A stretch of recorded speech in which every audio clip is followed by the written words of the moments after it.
मैत्रिणींनो नमस्कार. महिला विश्व या आकाशवाणी अकोला केंद्राच्या कार्यक्रमात आज आपली खूप दिवसांनी भेट होते. मैत्रिणींनो, मी ज्योती हातेकर, तुमची सखी. कशा आहात तुम्ही? हे आपलं हक्काचं व्यासपीठ बरं का. आज ना प्राध्यापक डॉक्टर कल्पना गोरले थोरात यांना आपण भेटणार आहोत. सर्वात आधी आपणा सगळ्यांकडून कल्पना मॅडमचं मनपूर्वक अभिनंदन करूया.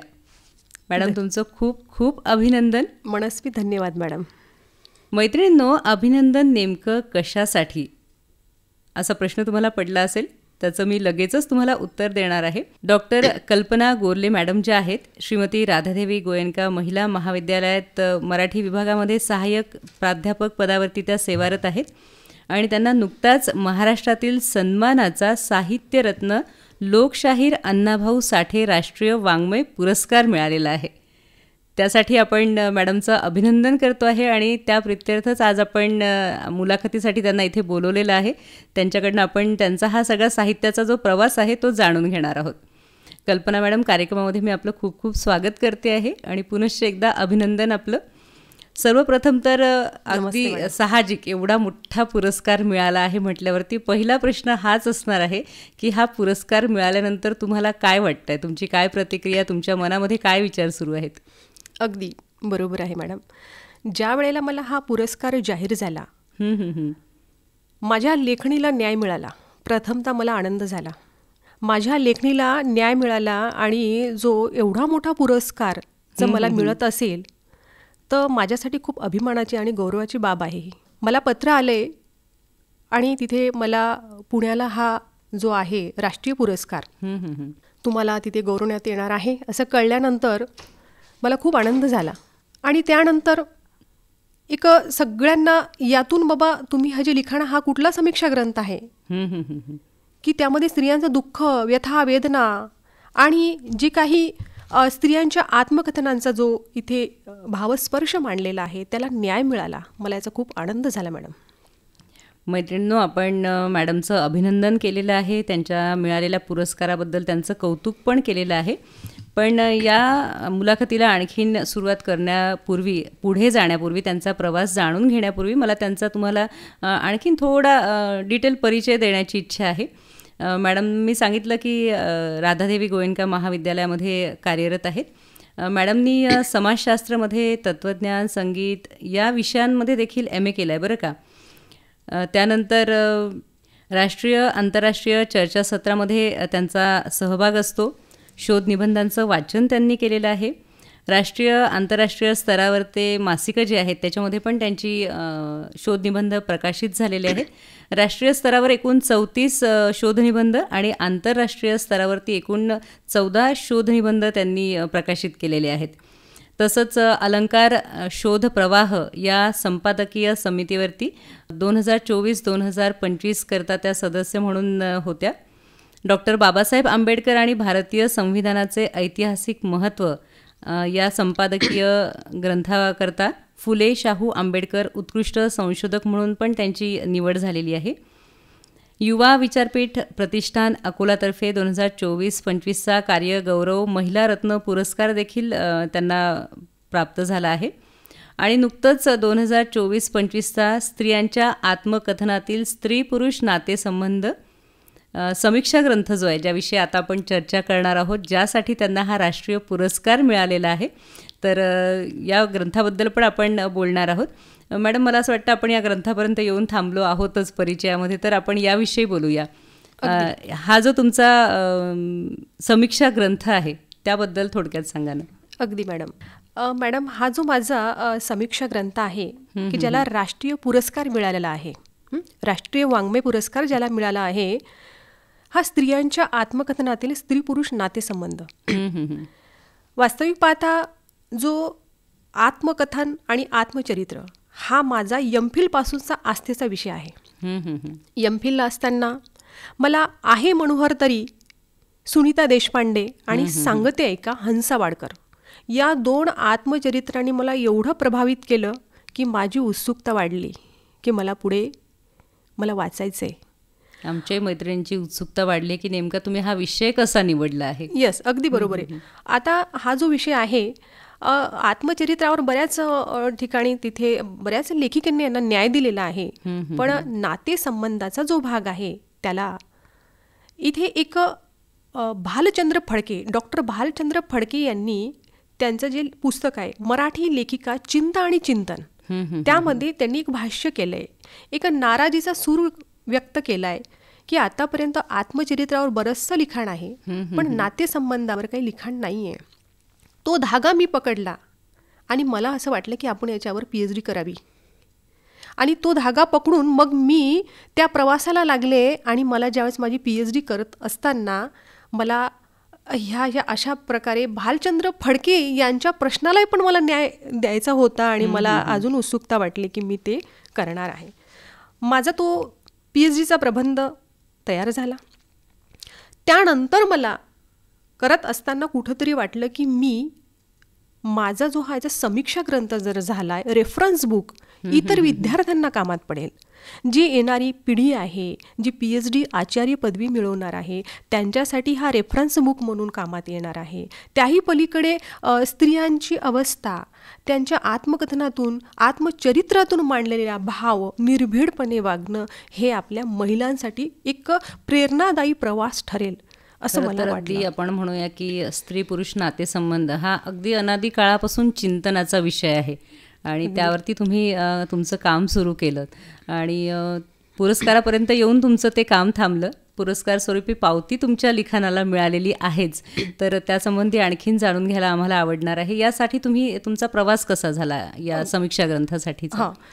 मॅडम काय आहे, मी ज्या वेळेला एक माझा वाचण्यात एक आत्मचरित्र आलं, मल्लिका अमर शेख यांचं, मला उद्ध्वस्त व्हायचे. या आत्मकथनामध्ये लेखिकेने जो जीवनाचा पट, तिच्यावर होणारा अन्याय हा ज्यावेळेस त्यांनी मांडला मला प्रभावित करून टाकलं.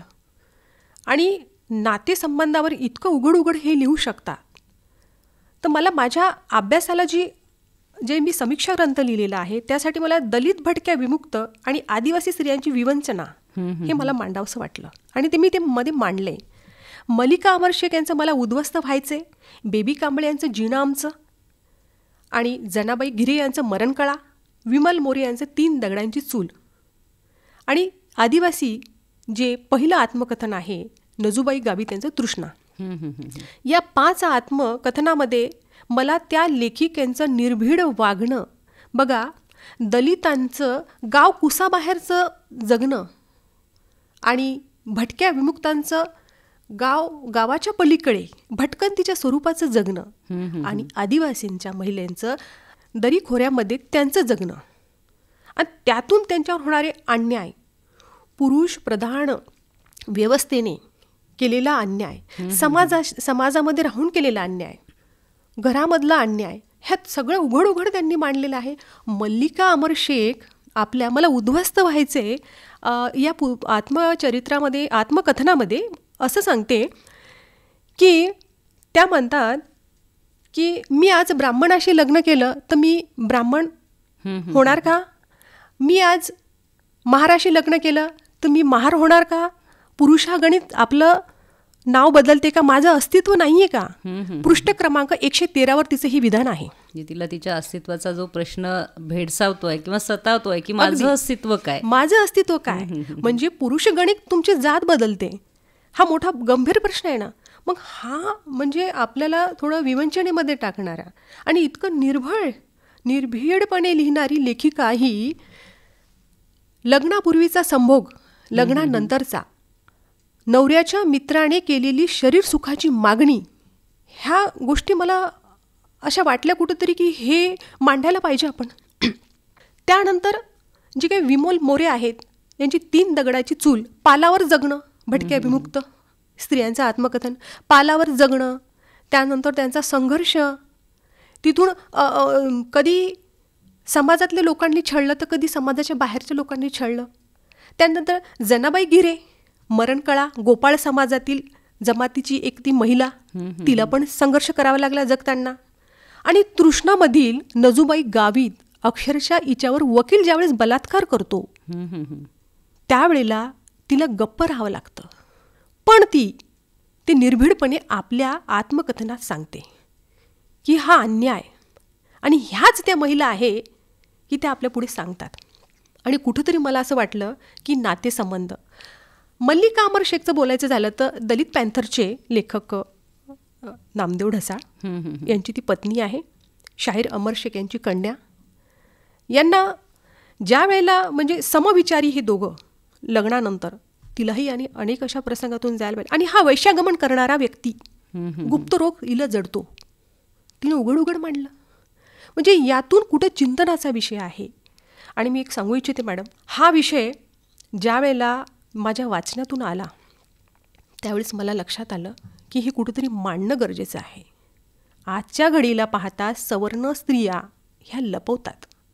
काही लेखिका आहेत त्यांना ते मांडायचं असते पण त्या मांडू शकत नाही. पण या महिलेने जे धाडस केलेले आहे या आत्मकथनातून हे नक्कीच खूप महत्त्वपूर्ण आहे असं मला वाटतं. म्हणजे वेदना जेव्हा अगदी अंतिम स्तराला पोहोचली तर तेव्हा तिचं प्रकट रूप आपल्याला या स्त्रियांच्या आत्मकथनामधनं दिसतं आहे, आपल्या समोर ते येतं आहे. आणि जेव्हा तुमच्यासारखी पण एक भावनाप्रधान लेखिका हे सगळं वाचते तर तिलासुद्धा ते जाणवतं की ही जी धग आहे, ही जी महिलेच्या संघर्षाची धग आहे, तर त्याच्यावरती मी पण काही प्रकाश टाकायला हवा. आता येणारी पिढी जी आहे तर तिला मी पण थोडं त्या संदर्भात जागृत करायला हवं.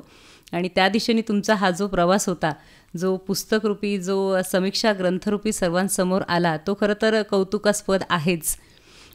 मला हे विचारायला आवडेल की हा विषय तुम्ही निवडला, हा खरं तर कठीण असा विषय तुम्ही निवडला आणि त्यासाठी पण तुमचं कौतुक करायला पाहिजे, तुमच्या धाडसाचं पण कौतुक करायला पाहिजे. आणि कौतुक खरं तर झालंय, तुमचं पुरस्कार मिळाला म्हणजे तुमचं कौतुक झालेलं आहेच. हा जो विषय तुम्ही निवडला तर कुठून प्रेरणा कुठून मिळाली आपण ते बघितलंच, पण त्यानंतरचं पण एक धाडस करण्यासाठी पण आपल्याला एक प्रेरणा हवी असते. मला वाटलं आणि मी केलं असं होत नाही. तर तो प्रवास सांगा थोडक्यात तुम्ही. सुरुवातीला मी आपल्याला हे सांगू इच्छिते, माझी वाचनाची आवड पाहता माझी तीर्थरूप वडील दामोदर गोरले व आई पुष्पा गोरले, तू वाच म्हणे, तू त्यातून मांडू शकते, पहिलं माझं प्रेरणास्थान. त्यानंतर माझ्या लेखणीला बळ देणारे, सदैव माझ्या पाठीशी खंबीर अशी उभी असणारे माझे पती श्री निलेश थोरात यांनी मला एवढं असं पाठिंबा दिला, एवढं म्हणजे मला त्यांनी मदत केली की माझ्या कौटुंबिक सुखाला तिलांजलीसुद्धा द्यावी लागली त्यासाठी. आणि त्यानंतर माझी मुलगी प्रत्युषा थोरात, मम्मी तू लिही ग, कारण की तू लिहिल्यानंतर मी पण तुझ्यावर नंतर लिहीन. अगदी छोटीशी बालिका मला आज सांगत आहे. म्हणजे मला त्यातून खूप मोठी प्रेरणा मिळत आहे ना. बरोबर आहे. तिच्या भावना ती आज मला म्हणते तू मम्मी लिही. म्हणजे मला ते लक्षात आलं की खरंच आपण समाजात काही देणं लागतो. आपण हे जर लिहून ठेवलंय तर नक्कीच पुढच्या पिढीलाही उपयुक्त ठरेल. तर मला हे व्यक्तिमत्व माझ्यासाठी फार महत्त्वपूर्ण होते. त्यानंतर आज मी हे सांगू शकते की माझे गुरुवर्य, जे की आपण बोललात मॅडम आता की तुम्हाला ह्या विषयाकडे का बरं यावंसं वाटलं, तुम्हाला हाच का बरं, आणि तुम्हाला कोण प्रेरित केलंय. माझे जे गुरुवर्य आदरणीय डॉक्टर संजय हाबगुंडे, नांदेड येथील प्रतिभा निकेतन महाविद्यालय मराठी भाषा व साहित्य संशोधन केंद्राचे विभाग प्रमुख, यांनी मला या संशोधनासाठी भरपूर अशी प्रेरणा दिली. तुम्ही मांडू शकता मॅडम म्हणे, तुम्ही लिहा. ही माझ्या मागे त्यांनी दिलेली प्रेरणा, मला हे सर्व काही त्यांचंच आज हे आहे, योगदान आहे. त्यानंतर माझ्या संस्थेचे अध्यक्ष, भारतीय सेवा सदनचे अध्यक्ष माननीय दिलीपराज गोयंका यांनी सुद्धा आम्हाला सांगितलं की आपण विद्यार्थ्यांना काय देणार आहात, आपल्या लेखणीतून येऊ द्या. माझ्या कॉलेजचे आदरणीय उपप्राचार्य डॉक्टर अंबादास पांडे सरांनीही मला मार्गदर्शन केलं. सर्वात महत्त्वाचा मुद्दा बोलायचा झाला, संत गाडगेबाबा अमरावती विद्यापीठाच्या मराठी अभ्यास मंडळाचे अध्यक्ष आदरणीय प्राध्यापक डॉक्टर काशीनाथ बराटे सरांनी माझ्या या ग्रंथाला प्रस्तावनारूपी मला आशीर्वाद दिला. हे माझ्यासाठी लाख लाख मोलाचं आहे. आणि या सर्वांच्या प्रेरणेने म्हणा, त्यांच्या सहकार्याने आज तुमचा हा समीक्षा ग्रंथ जो आहे हा तुमच्या सर्व येणाऱ्या पिढीसाठी, येणाऱ्या विद्यार्थ्यांसाठी त्यांच्यासमोर आलेला आहे. आणि हे खूप महत्त्वाचं काम तुम्ही केलं आहे. या पण ग्रंथाव्यतिरिक्त तुम्ही बरेच शोधनिबंध पण लिहिले आहेत. आणि आणखीन तुमच्या साहित्य जी तुमचा प्रवास आहे साहित्याचा त्याचं सांगा की तुमच्या आणखीन कुठल्या साहित्यकृती तुम्ही लिहिणार आहात किंवा प्रकाशित पण झालेल्या आहेत. राष्ट्रीय आंतरराष्ट्रीय स्वरूपाचा जो शोधनिबंध आहे, आंबेडकरी साहित्य, संतांचं साहित्य, त्यानंतर नैतिक मूल्य.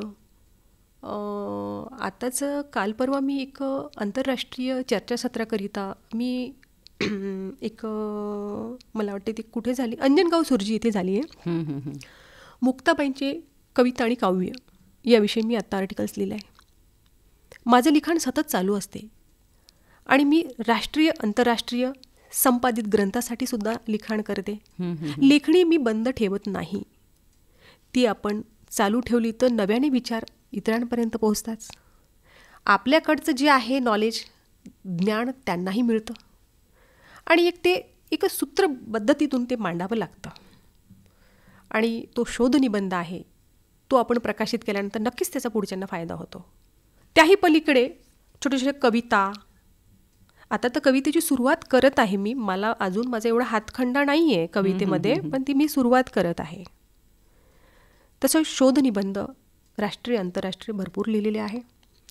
आणि अलंकार प्रवाह या संपादकीय मंडळावर माझी सदस्य म्हणून निवड झाली. त्यांची दखल यांनी घेतली की बाबा यांचं जे शोध निबंधाचं लिखाण आहे त्यांना अप्रतिम असं वाटलं. त्यांनी माझी निवड केली.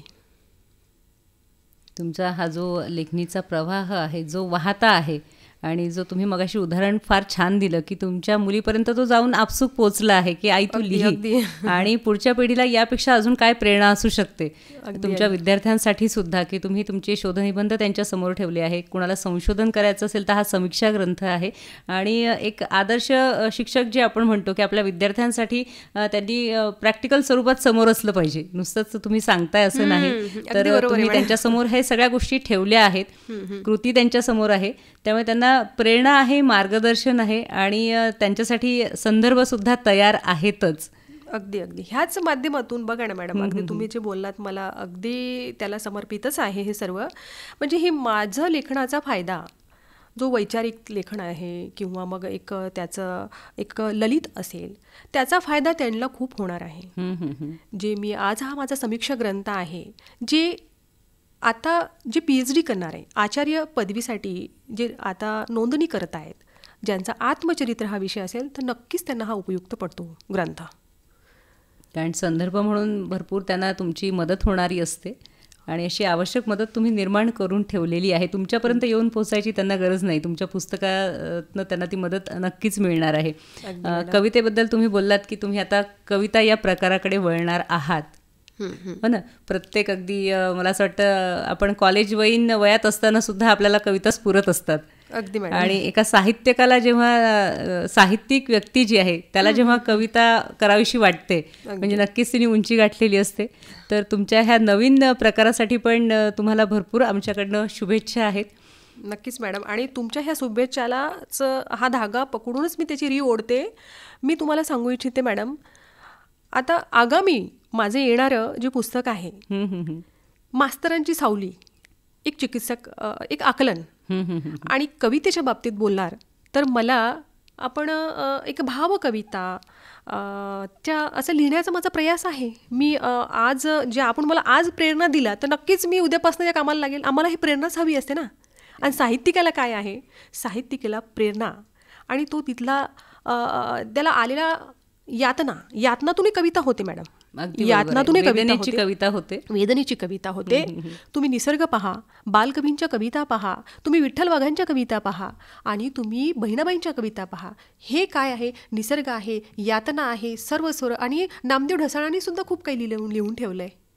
म्हणजे मला हे म्हणायचं आहे की मी आता माझं पुढचं जे लिखाण आहे तर मी नक्कीच कविताला मी तो धागा पकडून मी पुढे करणारच आहे माझा प्रवास. नक्की तुमचं आणखीन जे पुस्तक येणार आहे आणि कवितेसाठी पण तुम्हाला भरपूर सगळ्या शुभेच्छा आहे. आणि तुम्ही सांगितलं की वेदनेमधून निर्मिती होतेच साहित्याची. जसं आपण तुमचं हे पुस्तक जर आपण बघितलं समीक्षा ग्रंथ, यामध्ये पण आपण बघितलं की आत्मकथन जे आहे त्याच्यामध्ये पण आपल्याला सर्वत्र वेदना आढळते. हो ना. बरोबर, तर त्या संदर्भात अजून पुढे काम करायला आवडेल का तुम्हाला? अगदी मॅडम. मी अजून एक तुम्हाला सांगू इच्छिते. हा जो माझा समीक्षा ग्रंथ आहे, हा भाग 1 आहे. जो भाग दुसरा येणार आहे तो अफलातून आहे. त्याच्यामध्ये सामाजिक, राजकीय, शैक्षणिक, घरगुती आणि सिनेसृष्टीतील महिला यांचे नातेसंबंधांचा भाग आहे. आगामी माझा येणारा समीक्षा ग्रंथ अफलातून आहे.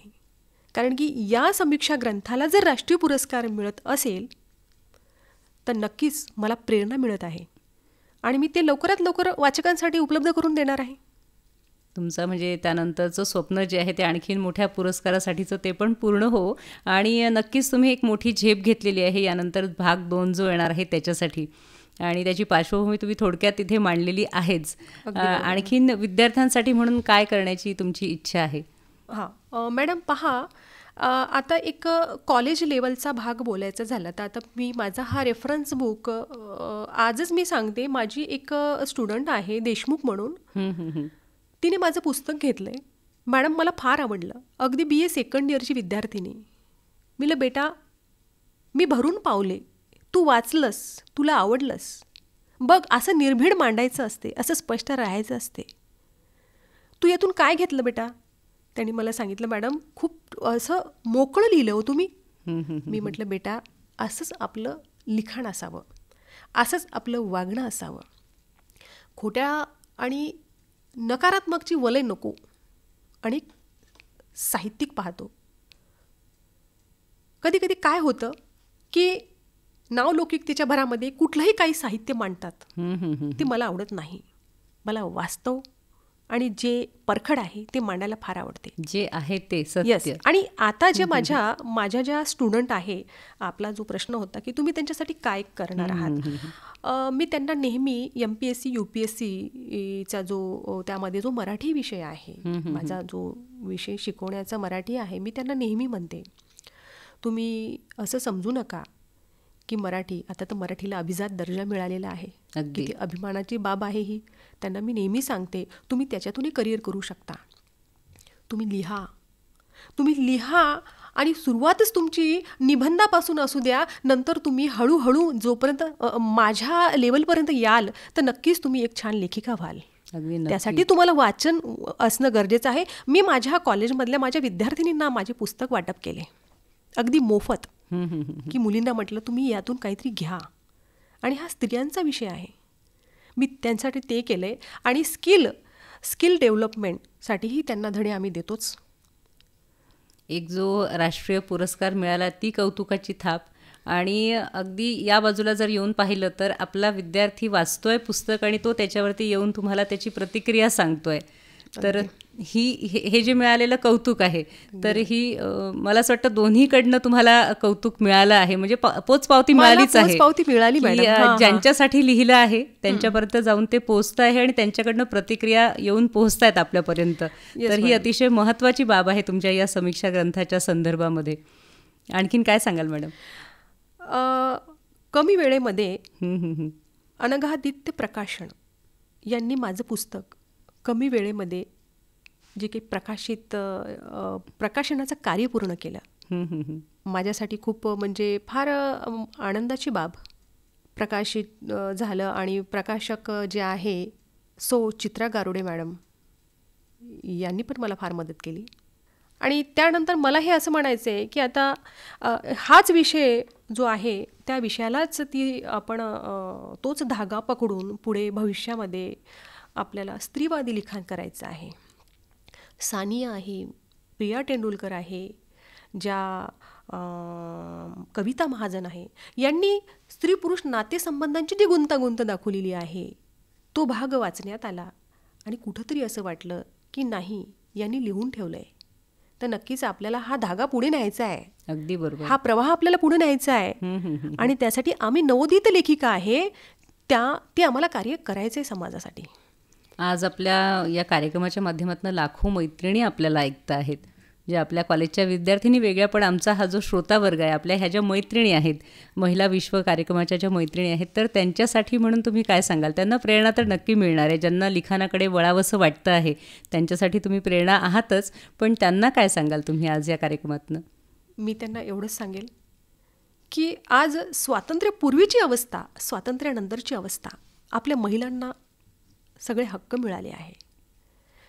स्त्री सक्षम व्हावी, विकास व्हावा, विविध क्षेत्रामध्ये ती आज पाचारण करत आहे. सर्व क्षेत्रात ती विखुरलेली आहे. तिने तिचं अस्तित्व जपून तिने तिच्या जीवनाचा प्रवास करावा आणि तिच्या जे आयुष्यामध्ये येणाऱ्या प्रवासामध्ये जी खाचखळगे आहे ते सर्व बाजूला व्यथा ठेवून, गुंतागुंत जी ठेवून तिने तिच्या जीवनाचा प्रवास चालू ठेवावा. तिची वाटचाल तिने करावी, स्वतः करावी, भरपूर वाचन करावं. या लेखिकेने माझ्या पुस्तकाचं ज्या साहित्यिकांच्या पत्नी आहेत, त्या साहित्यिकांच्या पत्नीने आपला वेगळा ठसा उमटला आहे. त्यांच्या नावावर नाही व्यतीत केलं आयुष्य, त्यांनी स्वतःचं अस्तित्व दाखवलं. तसं तुम्हीही महिला, आपण कुठल्या क्षेत्रात कमी नाही आहे. तुम्ही स्वतःच्या पायावर उभं राहा, तुम्ही स्वतःचं अस्तित्व निर्माण करा आणि सक्षम व्हा. हेच मला महिलांना संदेश द्यायचा आहे. फार महत्त्वपूर्ण असा संदेश आपण दिलात आणि निश्चितच मॅडम हा संदेश आपल्या मैत्रिणींपर्यंत पोहोचलेला आहे आणि खरंच स्त्रीने सक्षम होण्याची आवश्यकता आजच्या काळात पण आपल्याला भासते आहे. स्वतःची ओळख तिने निर्माण करावी, स्वतःचं अस्तित्व जपावं आणि सोबत या सगळ्यांसोबत ती आपल्या आसपासच्या सगळ्यांना आनंद पण देऊ शकते.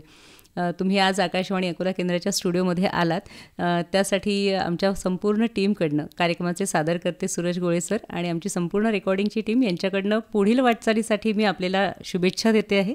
आणि आज आपण इथे आलात, आमच्या मैत्रिणींशी आपण संवाद साधलात, त्यासाठी खूप खूप धन्यवाद. आणि मॅडम, मी पण आपल्याला सांगू इच्छिते, आयोजकाने मला इथे माझ्या पुस्तकाला न्याय दिला. माझं जे मनोगत इथे सर्वांनी ऐकून घेतलं आहे. आयोजकाचे आणि मॅडम आपले मनस्वी आभारी आहे मी. धन्यवाद.